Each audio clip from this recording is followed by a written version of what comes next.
Out come the Titans now. They'll have it first on offense to start the third.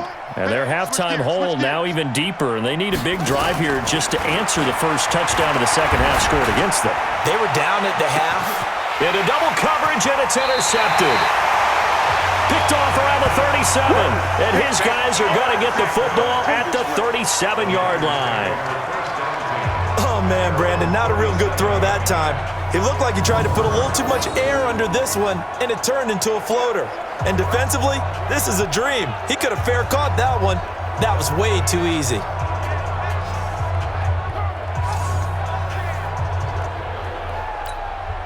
Line of scrimmage, the 37 on 1st and 10.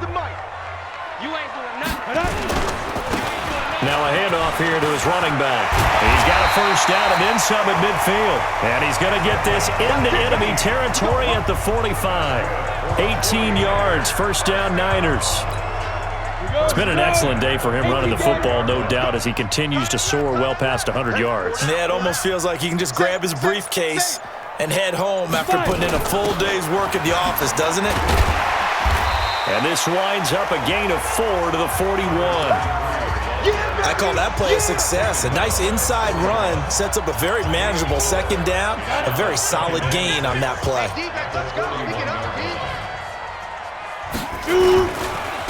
Then he'll give it here to his running back. And he'll go down here at the 35-yard line. Boy, he does it at a high level, doesn't he? Because when I watch him, I think of his vision. Straight ahead, peripheral. Also has that sense of where holes are going to be before they actually open. I think that helps set him apart from many of the other backs in the league. He's got a first down and much more inside the 20. 31 yards there and a first down. They just look like they're having fun out there. Big lead. There's another big play on the big run. I mean, they can't be stopped. I'm a little bit older than you, as you well know, partner, and you tend to tell me that all the time. But it used to be a big-time song, and the lyric was, "Summertime and the living is easy." Right now, it's football time, and the running is easy for this crew.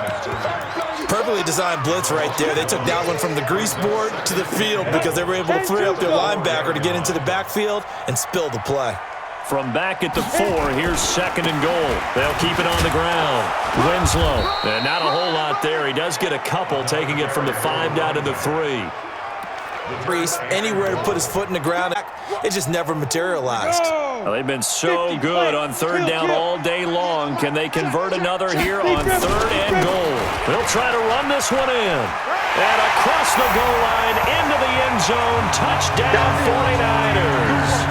A great play there with touchdown number 20 on the year as his guys continue to put this one out of reach. Extra point splits the uprights, and that will extend this big lead. So this drive spans 7 plays, and it ends with a 3-yard scoring run.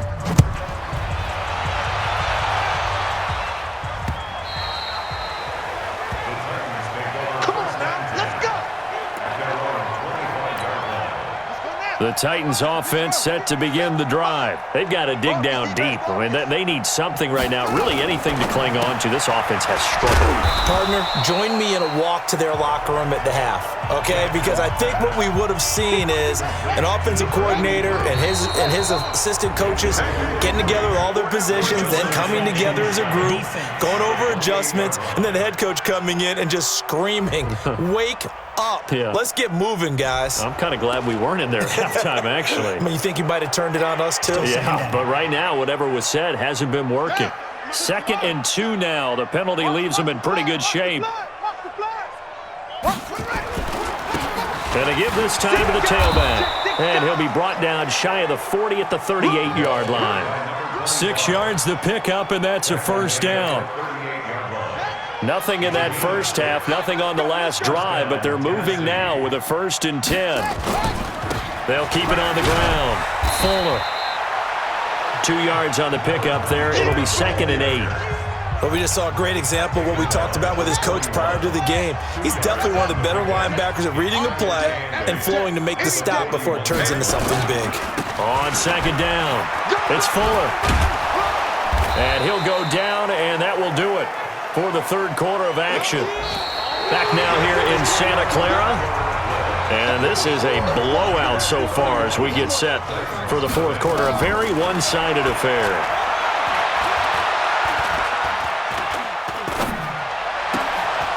Looking left sideline, it's complete. It's a gain of 26 as they pick up the first down in the process. And he went in route there from the slot.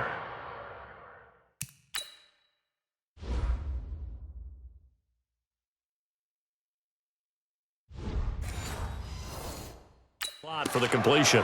Love how he runs his routes because it's all setting up your defender. Give him a little something one way, take it the other way. Head and shoulder fake. Sometimes you make one step to the outside, then break it inside. Really well-run route. And now a throw on first down there, but it's incomplete. Here's 2nd and 10 now from the 29. Check, check, check, check, check, check, check. Jackson going to throw again. It's a short one here, complete to the tight end. That catch good for only a yard, and it'll be 3rd down. The Titans on 3rd down. They've hit it 50%, 3 of 6 to this point. This is 3rd and 9. They'll run it now out of the gun. And he'll be stopped here well short of the first down at the 24-yard line. Call it a gain of 4, and it'll bring up 4th down. Some of the most unselfish players on any football team, defensive tackles, because we ask them to just eat up blocks, allow other people to make tackles. But when he can make a play himself, as we just saw there, that's a big day. Well, it's a Pyrrhic victory at best, but, Charles, no team wants to get shut out, so it's hard to blame them for taking the 3 there. You can't blame them one bit. It hasn't been the best performance, that's for darn sure. But there is something to be said for fighting to avoid the goose egg, and they're at least trying to finish out strong. There again is the running back as he trots onto the field. I guess it kind of goes without saying at this point, but he's had a great game, as we like to say, a nose for the end zone, no doubt. Continues to find it throughout this game, and I'm sure he's got a nice place to live. He might want to make an offer on the end zone for a second home because that's what it's been like throughout this contest. He knows how to get there, and boy, he looks happy when he does. He's already bought all the property in the end zone. That's the problem. He's going to sell to himself now. And throwing to start the drive, but that one incomplete. An incomplete pass leads to 2nd and 10 from the 25. To throw again. Dawson. Now they go screen. It's complete. Nothing on the screen that time. Now it's 3rd down. So nothing there on the screen that time. That means all that great acting they tried on offense went for naught, didn't it? Because you have to try and influence them. Make them think that you're doing something else. Make them think that they can get to the passer. Is this intercepted? It is. It's intercepted. Picked off at the 39. Now they get a 4th quarter pick. A little something to hang their hat on, I guess. Okay, so let's face it, though. Who's happy about this play? Fantasy guys, right? Yeah. The analytics will tell you one thing or another. That's a bad play on one hand, a good play on the other, but it's all about the fantasy points here. Yeah, because this ball game is over. An 11-yard pickup for the Titans and a first down. Let's get off the field, D. Let's get off the field, D.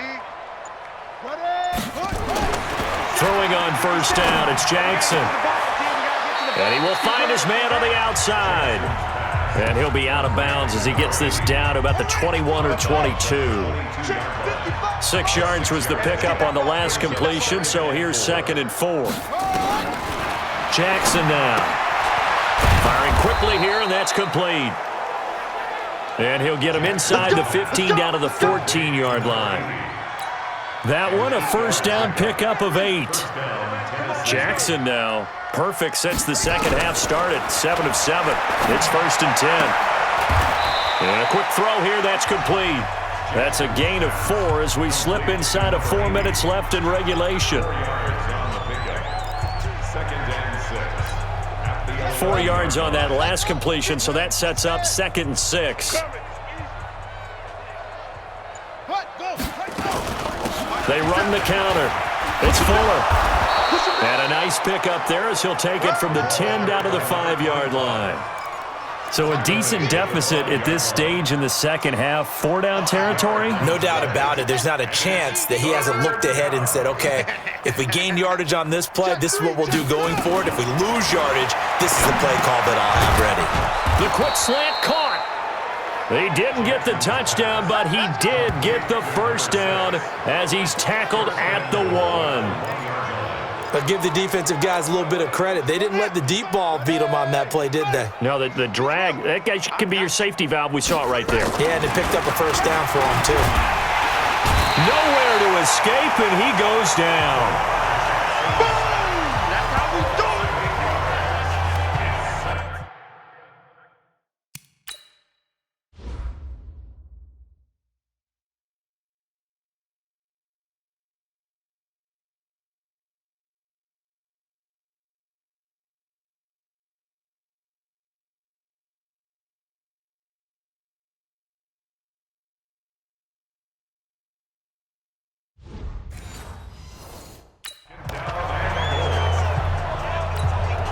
Now from the 9, here's 2nd and goal.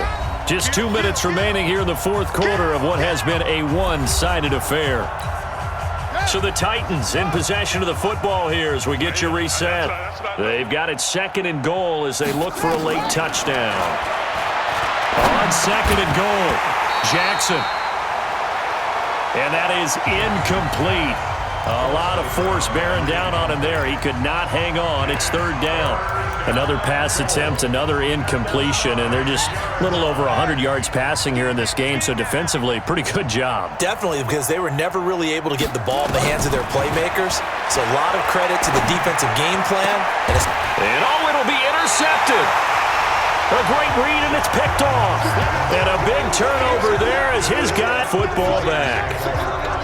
And that one, Charles, is just going to about wrap up what we dominating defense performance. Yeah, I don't care what team it is. I don't care who you play, whether they're strong offensively or not. Just giving up 3 points in the NFL, that's absolutely a dominant performance and one that they can build on. And San Francisco gets set to go here. And this game comfortably in hand. The scoreboard speaks for itself, but you still got your starting quarterback out there. When do you go to the backup? Let him get some time. And that's one of the great questions in the NFL, Brandon, because I'm just going to tell you, in the 2015 season, I commentated on 3 games in a row. There were blowouts. And in none of them did the starting quarterback ever come out of the game for the team that had a big lead. And in each instance, I asked the coaches later on, why didn't you do that? And they all looked at me and said, just don't really do that in the NFL. You know, these guys play, and we just play them all the way through. Now, in certain situations, they will take them out, but for the most part, they're not as worried and concerned about getting them out of the game. And that's always puzzled me a little bit. And he's going to get this one across the 30-yard line. The Niners have the first down on a gain of 11. I've got an idea. Let's skip racing to the airport at the end of this game. Let's go to the post-game press conference. I have a feeling that the quarterback of this winning team is going to be giving a whole lot of credit to the running game and the offensive line. Yeah, I was just going to say the offensive line, yes, carrying the ball has been key, but those guys up front, they've made a lot of space. Chewing up big yardage, another nice gain there. This one goes for 20. And they just had another big completion there. And I think in days gone by in the NFL, you might have asked, is this a little bit of overkill? Is this rubbing it in? I don't think people feel the same way nowadays. It's the age-old argument. Then you can say on the other side, if you're going to get angry about it, stop it, right? Go ahead and stop me. And I think a lot of the times they just look at it like, let's just play the game. And however it turns out, it turns out. Holding offense. So they will tread backward on the holding penalty. And I know that they're going to get coached up and they'll get yelled at a little bit, but let's face it, it is hard not to do at the speed and pace that they play. Now this one complete downfield on the left side. And he'll take this to the other side of midfield before going out of bounds. If they didn't have that penalty a moment ago, it'd be a first down. Still a nice 13-yard pickup. 46-yard line.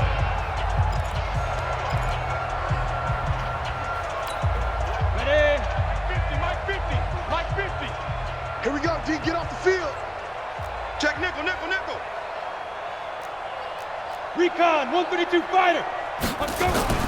That one looks like he'll throw here. And this is going to wind up incomplete. The coverage there too strong on the deep ball, and now they face a third down. One thing I have learned, receivers don't mind high throws so much to the sideline, but do that over the middle to them, and not only are the DBs going to throw a little verbal trash their way, when they get back to the huddle, they're going to have a few words to say to their QB, aren't they? Yeah, hung out to dry a little bit there on the high throw. Luckily fell incomplete.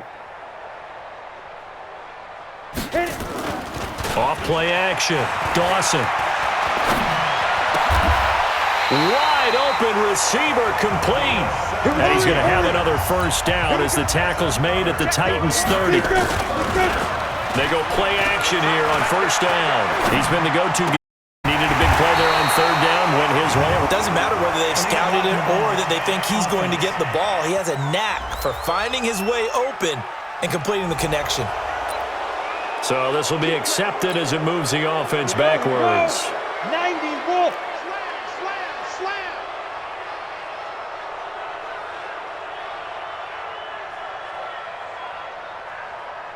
Check 91. Off the play fake. Dawson. That is caught inside the 5. And the 49ers now going to use the first of their timeouts. It's just their first. They've got 2 more to use here in the final stages. Ready. 18 Gator. Bound to lose one. Ready. Now a give right side. Clayton. And he'll get him a bit closer as he's down to the 2-yard line. Now San Francisco going to call their second timeout. That'll leave them with just 1 remaining in this fourth quarter of play. They'll keep it on the ground. It's Clayton, and he will get into the end zone. It's another touchdown. This thing is ugly. Is it okay if I break one of our rules, partner, which is to never call a game over until it's over? Because this certainly feels like it's over after that drive. Yeah, that was spirit-crushing, wasn't it? And now you just kind of felt the air go out of the balloon. Yeah, they were fighting so hard to stay in there, and they knew they had to stop them on that drive. But when they were unable to, I think you're exactly right. You could see them sag on their sideline, and I think this one might just be over.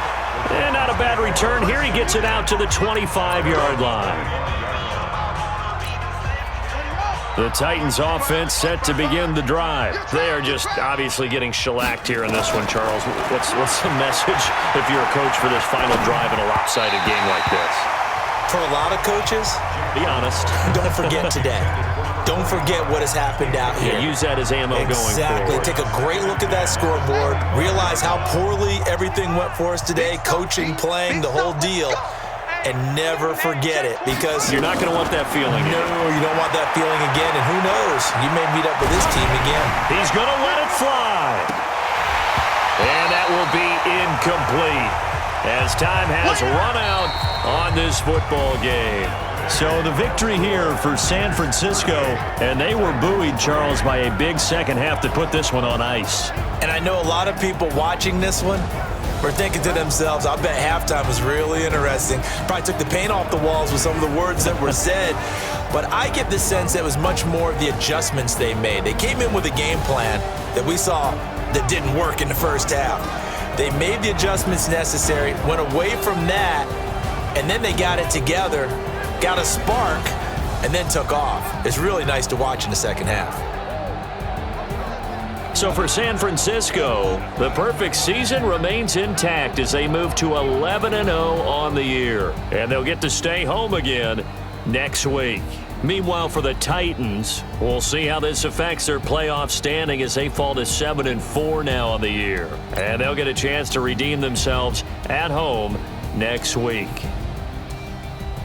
So for our entire crew, alongside Charles Davis, I'm Brandon Gaudin. Thanks for watching, everybody. We'll see you next time.